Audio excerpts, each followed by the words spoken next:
show these tiny mortals how powerful we are!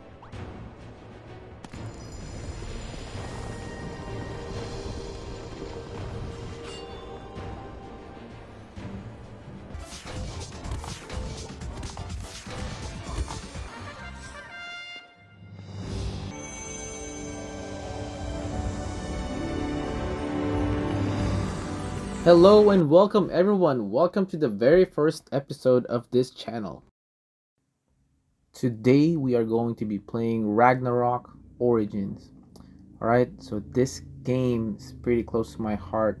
I've been playing the very first Ragnarok on PC when it came out. I did play the mobile as well. I was able to play the Korean version as well, but it was kind of challenging to understand what this stuff actually means, specifically when you're talking about skills. It's pretty important to know like what those words are, but now we have the chance to do the English version. Around August time frame they came out with a beta testing. I was able to play that too. It was kind of nice, you know, and then they finally came out with the official game. Anyway, we're just gonna jump right straight to it. So right now we are in our character customization screen. As you guys can see, you guys can change your hair, your eyes, your hair color. I'm gonna go with this style right here. Alright, so before we get too deep into the game, I just want to put it out there that I am not a pro gamer. I do love gaming. And Ragnarok is one of those games that I've been playing since I was a kid, and now we have a game right on our phone where I can just play whenever I want to, and it's just great, you know. So I'm not a pro. This gameplay is going to be kind of like a walkthrough as well, so I'm not going to be skipping any of the cinematics. This is part of the game, and I do want to know the story as well. Like I said, when it was in the Korean version, it was kind of hard to understand some of the translation. You know, you get the message of what they're trying to say, but it's not like perfect. So now I'm just gonna enjoy the story, enjoy my character's development, and we'll see what's gonna happen. The Novice Academy was founded. Alright, so we're about to start. So you guys saw the novices out there grouped up, getting ready for this adventure. Alright, so we are going to start here at the very beginning. So as you guys saw, you were not able to put your name right away because you do it in here, right in game. Alright, so now you have that registration stuff for the Ragnarok Facebook page. I already did that, so I'm just gonna skip through that. So cool thing about this, for the quest, there are so many places on this map. I try not to click on the dialogue too much, but I got so used to it. So now bear with me please for the first video. So right there, my name is going to be a CrossForge. So obviously I'm going to be a merchant / blacksmith. So like I said, try to like read the dialogue as much as I can, but I got so used to skipping everything. So like hopefully for the next videos I'll be able to remember that. So yes, be able to read. So I'm mainly making this this video for like people who are not sure what to expect out of the game. It is pretty simple. There is some quest on the left. You click that, and your character kind of like auto walks to where it needs to go. It's just kind of nice compared to what it was before. Before you have to like figure out where you're gonna go level up in the game in the PC. It was so hard. It's like mostly grinding and playing with parties. There's not much quest to do, but this one's kind of nice. Like the quickest way to level up would be doing the quest, which is nice. You know, you get to like see the story and all that stuff. Alright, so now there's also this function right here, the camera function, which is kind of cool. You can also flip that camera like how you're gonna use your phone. You're gonna flip the view and you'll be able to like move your camera around and take pictures. Alright, so now we're in the academy. There is not much going on right now, but like I said, towards the end of the video we'll be able to see what job best suits you. I guess that's what like most of the viewers are here for this on this episode, because I will be covering that. So hopefully you guys stay till the very end. Alright, so now we're just doing some pictures here. Alright, cool, level up. Alright, so by the way, so you have 2 experience bar. Over here you see the base and the job, right? So the base just keeps going up to like I don't know what the cap is right now, but the job has a cap of job 10 for the novice, and it goes to job 40 for the second job, right? So for in my case, I'm novice. I'm gonna be a novice. That's gonna be job 10, and once I hit that, it'll reset to job 1 for the merchant, and then it's gonna reset to job 1 again. After you reach level 40, you're gonna do a little quest, so you can be a blacksmith, and once it resets to job 1, then you'll have till job 40 again. All right. So you'll see more of that a little bit later. I'll explain it a little bit more later. Anyway, right here, this jukebox, man. I don't know. This is just brings so much nostalgia. It's really fun. I was having a blast doing this right when I was playing it. You just click it, and it's like mostly the soundtrack of the towns or the maps, different maps in here. Just kind of cool. So for all those guys that you guys were able to play it before, you know what I'm talking about. Yeah, so like Ragnarok Origins was able to actually bring that nostalgia feeling back, man. Like I played the other one, the Ragnarok Mobile, but it didn't have that. I mean, a little bit it did, but this one's kind of like different, you know. I don't know what it is, but I got hooked up into this Ragnarok Origin. Anyway, yeah, I was gonna listen to some music here. Not much going on. Anyway, if you guys are enjoying what you guys see so far, I know we haven't done much yet. Like, consider leaving a like in there and subscribe. That'll help me out a lot. I know I just started this channel. I would really love to make more videos of different games, but right now Ragnarok Origin best suits what I'm doing right now. I'm kind of busy at work. I do need a game where I can just like sit down, you know, unwind a little bit, and this is gonna be perfect. This game is perfect. It takes like 30 minutes to sit down. You'll be able to do some stuff, and it's just relaxing. All right, so yeah. All right, so now we're back in the field, doing some quests here. I know it's kind of weird. I'm just like not moving here. I think I'm like lagging a little bit, but here we're gonna start hitting this. Alright, so we're hitting some dummies over here. By the way, the controls are pretty simple. You got that attack icon over there. You'll be able to do play dead. You'll be able to do first aid. It's like it circles around, as you can see, and then later throughout the game you click that little circle in the bottom. It'll give you more slots if you really needed that. Also, there's auto skills where you just assign what monster your character is gonna hit, and it's going to auto skill whatever you set up on those slots. All right, we'll cover those a bit more later. What else can we talk about here? So you can see the lunatic. That's an old monster from the game. It's kind of cool to like see it here again. All right, so on the quest side, you have quests, you got miscellaneous and some journey. It kind of like categorizes itself depending on what quest you are doing. Sometimes you will run out of quests to do, and then the next quest will be like a job or 2 levels from where you're at. For example, you're like job level 20, and then the next quest will be like available at job level 22. So like, oh no, I'm stuck. So what am I gonna do? So it is kind of weird. It's either you have to grind or you have to do some miscellaneous quests or daily quests. Alright, so the cinematics are cool. This little guy has a dead branch. So if you guys don't know a dead branch in the old game, if you double click the dead branch, it'll just summon a random monster. Damn it, it's Alright, you mostly again, human stuff. normal monsters, and then later on they came out with the bloody branch. Those summon the MVP. So here, for example, it summoned the goblin leader, which is kind of cool. Everybody just plays dead, kind of funny. Alright.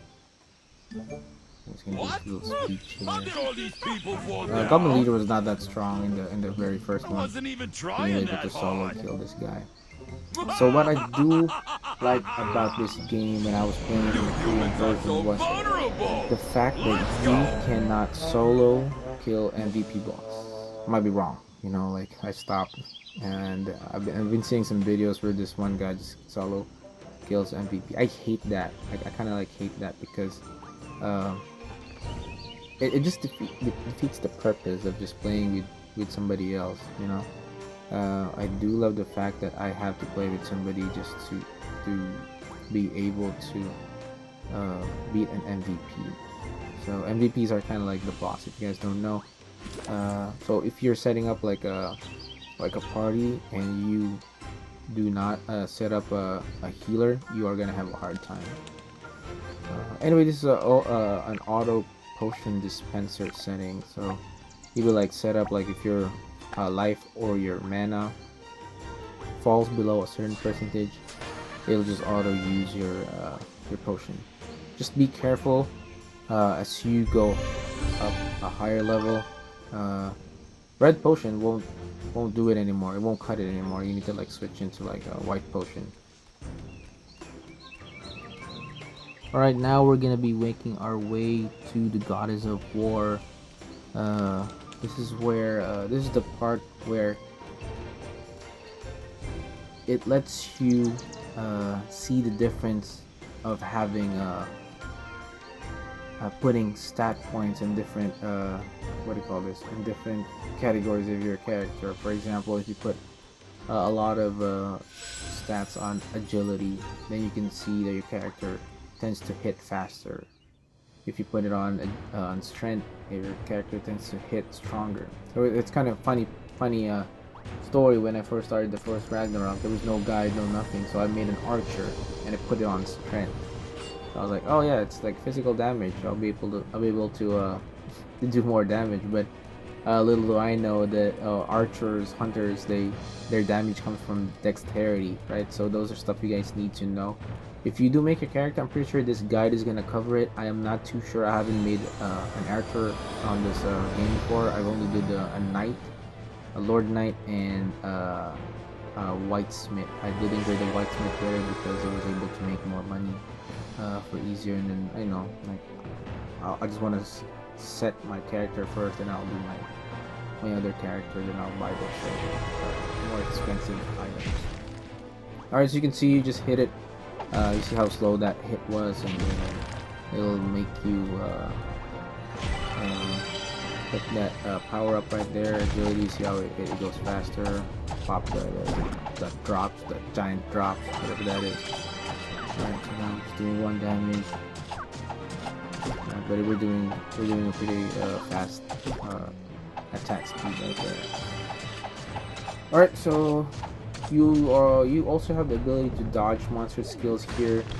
You know where it's gonna pop up.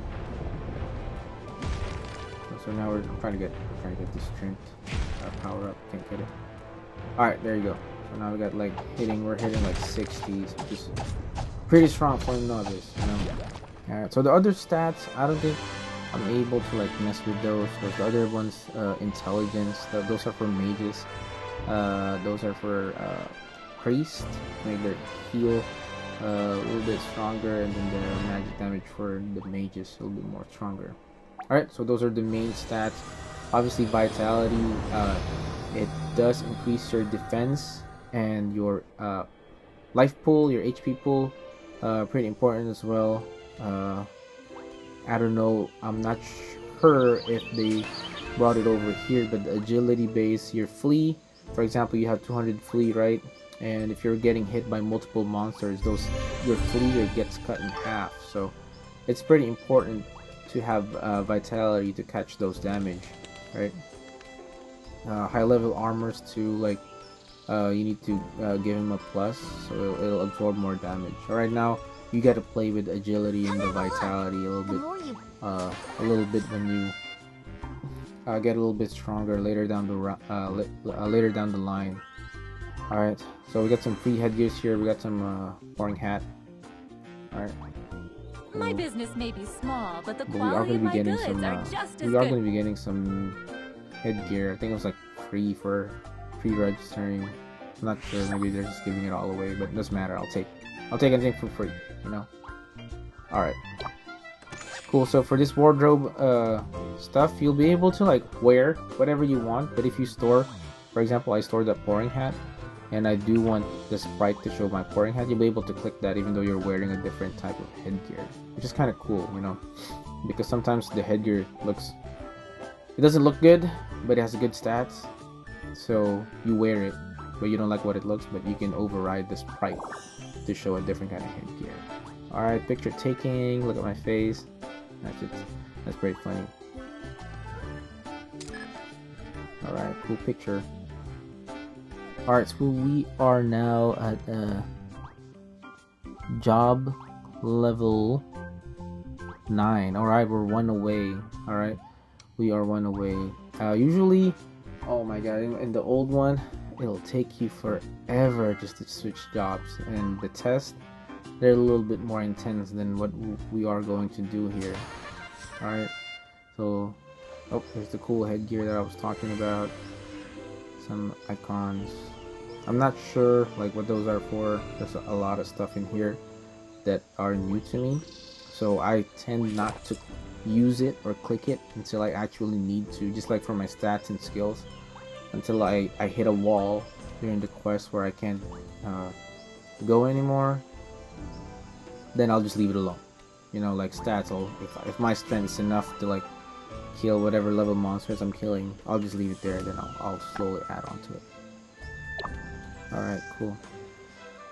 Alright, so these are the stats we're talking about. So that first part, it tells you how much stats you have. The second one is the bonus that you get, and the required how many stat points you need just to add 1 point of strength. We'll cover that a little bit more later. Alright, so for example, your strength point is at like 80, right? And then on the very bottom one it says points. Every level you get like points. So if it only awarded you 20 points, right? And each point of strength requires you to give up 10 points, then you'll only be going to be able to put 2 points of strength towards the end game, because it does require more. It eats up more points just to add 1 point of stats on a certain stat if it's already like too high, especially if it's already at like the 90s and stuff. It eats up a lot of points, so you gotta plan for that, right? So this one, this draw, I just clicked it. I shouldn't have touched that, but it's okay. It is what it is. Some free stuff, so we'll take some free stuff here. Right. So we're slowly getting done with this checklist here. Alright, going down. We are actually job level 10, so now we have the chance to switch jobs on whatever we want. But what we're gonna do, really cool feature of this game was they implemented this part where you'll be able to like test out the jobs, right? You won't be able to play as a knight or a blacksmith or a wizard, but it does give you some kind of the skills that they have to give you like a feel on what your job is going to be. So I missed the swordsman there. The swordsman is just pretty much your tank guy, and then the acolyte is your priest. It heals you up. The mage is your nuker. The thief is that agility guy that's always at the back doing the massive amounts of damage. Merchant, it's kind of weird. I'll cover that a little bit more here. And then the archer is one of your, obviously another nuker again from long range, right? The thief, it does a lot of damage too, but you have to be like close range, but it is worth it. All right. So here you have the swordsman. So there are different builds that you can do for the swordsman. You can do agility build if you want that, but I don't recommend that because towards the end you kind of need to be a little bit more tanky as a swordsman. I know a little bit because I was able to play it. You have a chance to, like, you have a choice to equip a lance or a two-handed sword. So a lot of people they do equip the spear because it does a lot of damage. I think it was like, I forgot the skill. I think it's Spiral Pierce. I think that's what it is. I don't know if they changed it here, but I was messing with when I was playing the Korean. I was messing with a bit type two-handed sword. It was a special two-handed sword that I was messing with. So you'll be able to determine what type of build you do when you go to your screen and you go to the guides. There is a guide for weapons. You'll be able to see like the end game items at like level 80 and stuff. So that'll help you determine what kind of character you're gonna build, what build you're gonna do for your sportsman. Like I said, the cool thing about this game is it's up to you on what you're going to do with your character, right? You can be a two-handed swordsman, intelligence. For all, for all I care, like you can do whatever you want, man. Right? Which is kind of cool. So I tried to acolyte here. This guy, I really didn't feel what he was doing. I was never a support guy. I hate playing support. So, but here you are, guys. Whoever who loves playing support, here's a demo of what he does. So you get to like heal some people if they're low on health. So it gives you the mechanics of how to like heal people. I'm pretty sure there should be a better and easier way to do this, because once it gets like pretty crowded on the screen, clicking one person and trying to heal them is gonna be hard. So I don't know how to do it yet, but towards the end, if we are not getting much progress with our character on a daily basis, we'll be able to like create another character, and we'll do another walkthrough so you guys can enjoy it. Alright, so another fun fact for those of you guys: if you do heal undead enemies, it turns to a heal bomb, which is kind of cool. So back in the old Ragnarok, that's what they do. They level up super quick. They go to this high level map and they just heal bomb those high level zombies, and there's a lot of those acolyte and archers in there. They hit them up and they like jump like 20 levels up after they kill them. Okay. Yeah, but here, no rush here. Just trying to enjoy the game. I'll be enjoying my my merchant here. Not a lot of people picking merchant because their skill is kind of like mostly passive, right? Not much. It's not as exciting as you know, everybody picks it, an assassin or a hunter. You know, I just noticed that with the RPG games. Alright, so that covers the acolyte. The acolyte turns into a priest. Can also turn into a monk. I'm pretty sure it's not implemented yet, but later down the road I'm pretty sure they will. Alright, so the mage, this is gonna be the first job, and it rolls into a wizard, and it rolls into a sage. So the sage is like specializes in bolts, like cold bolts, firebolt, and all that stuff. The wizards, they have like the AoE damage. Like I said, those knowledge are from the very first Ragnarok. It shouldn't be that far away. You know, obviously there's some tweaks here and there, but it should be pretty much close to each other. Alright, sorry about the disconnection. Over here, we're currently at Vegas right now, and I'm just dealing with the hotel's Wi-Fi. Sorry, but anyway, there you go. So cool. Alright, I think we're back. Alright, there you go. So you see how the mage is doing some heavy damage the back. If you are in a party, you definitely want a mage, a tank, and a healer, and then one DPS of your choice. It's up to you, whatever you're gonna bring. as you guys heard, I don't think the blacksmith falls in any of those categories. Maybe I'm just wrong, but when I was playing it, I usually just jump on the party and everybody just enjoys the part where I use weapon perfection. Weapon perfection is one skill of the blacksmith that that doesn't that changes your weapon type. It doesn't give it any penalty, right? For example, this thief, right? The thief, they do have daggers or jurs. All right, so for example, a dagger, the dagger will do less damage on large monsters.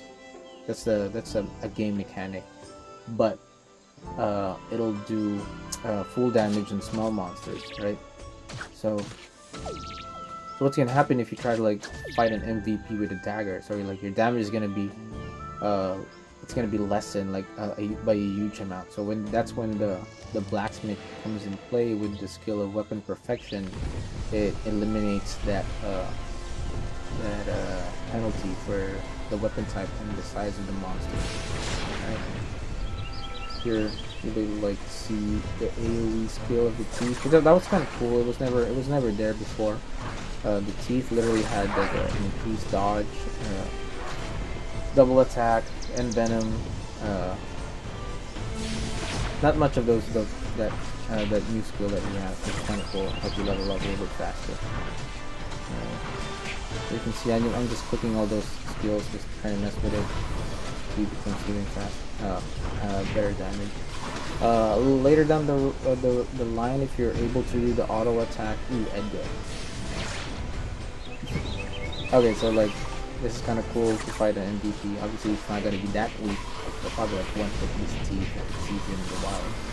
But anyway, yeah, you'll be able to like do an auto attack, and you don't have to like click that attack button every single second. Alright, so just a heads up. It's just it hasn't been you can't use it at this level pretty much. You unlock it in a different time of level. Alright. So what we got next? Alright, I think we're doing the merchant now. Alright, so the merchant, this is gonna be my pick. Your special skill would be like, it's called Mammonite.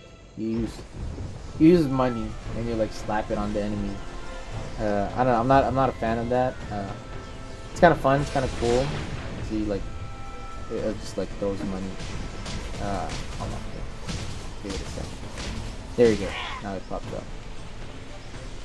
I think it deals twice the damage, but I'm not willing to like spend my money. I don't have much in. We're just starting. So, but there's a workaround that you can just do the power swing right there. Just keep using that. It's a pretty fast skill, and the monsters are not that strong really.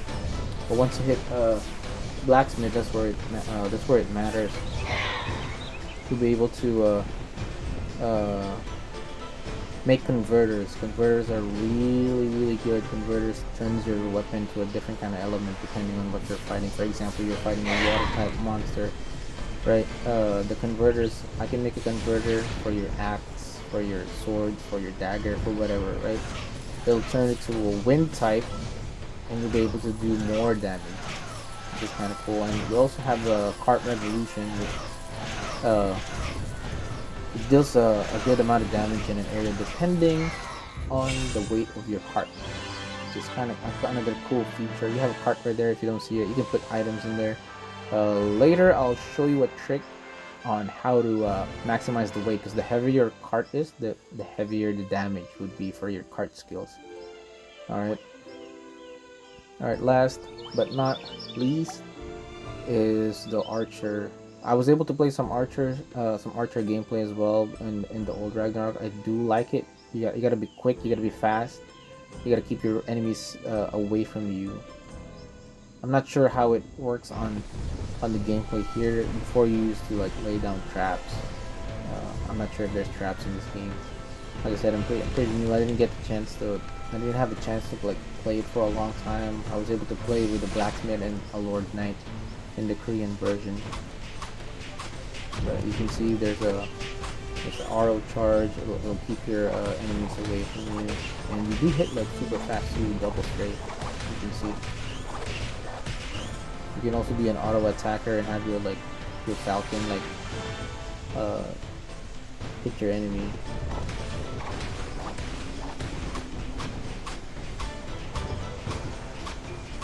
Alright, cool. Some double strafe. Not much to talk about. Like that lady's just hugging her arrow up. I don't know what she's gonna do. Alright, now we got arrow shower. That's pretty cool.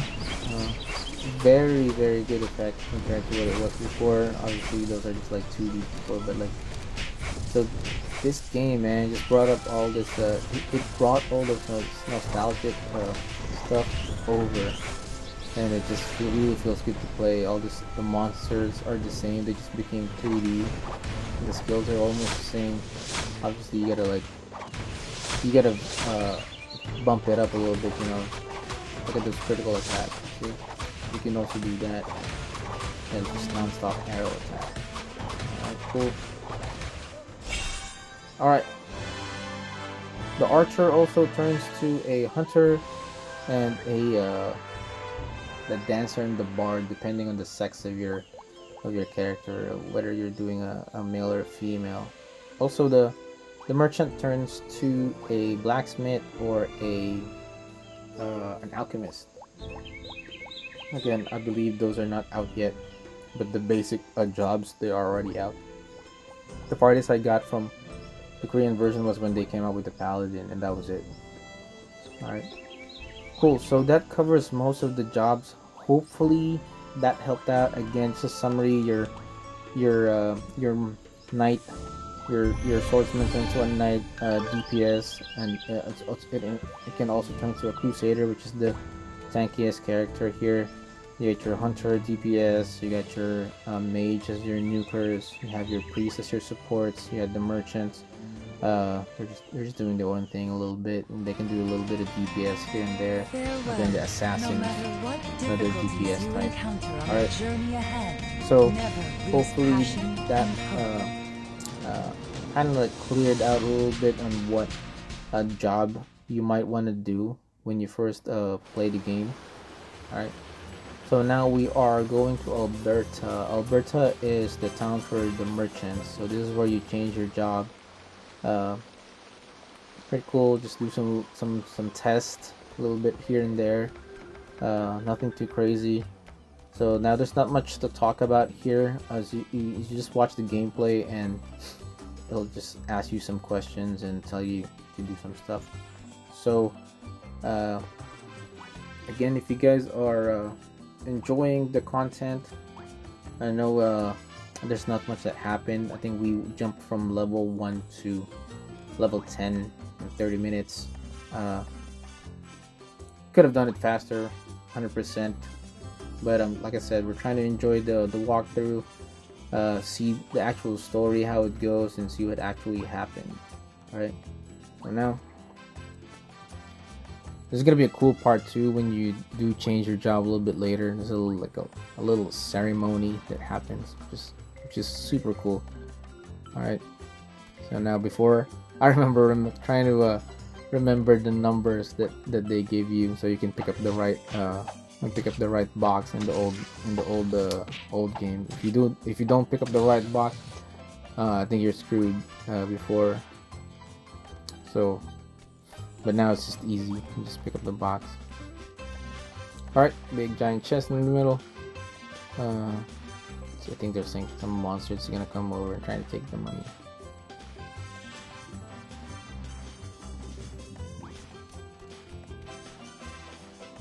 Alright, another cool thing to talk about the merchant class. The reason I picked this is because of how it handles the mobs, right? It's pretty important that you have a skill here that you'll be able to like stand on one side and just kill like 3-4 mobs at a time. The merchant is way more than capable in doing that, and they do way more faster DPS compared to Well, at least when I built it. Now, obviously, I'm not a pro. When I compare it to the Lord Knight, it does take the Lord Knight a little bit longer to like kill the mobs. But on this one, it covers a big area. With the Cart Revolution, you'll be able to like kill those monsters pretty quick. And if they do respawn, before it was a random spot in the old Ragnarok. But here, if you kill them on that same spot, they'll respawn at the same spot. And if you're just standing there, you'll be able to like spam your skills in a non-stop farming, which is going to be cool. So as you can see here, Cart Revolution, boom, you see how it explodes like that. That's the cool part. And then like I said, when you hit the blacksmith stage, you'll be able to be a big kind of like slash support slash DPS for your team. And the converters, man, those are the money makers. You do want those converters selling pretty good. In the old game, you'll be able to like forge an axe, and it already has an element, but now you just forge the actual converters, which is kind of cool. Oh, here's my ceremony. Cool, look at that. That's right, let me teach me some stuff. I'm gonna sell some stuff here.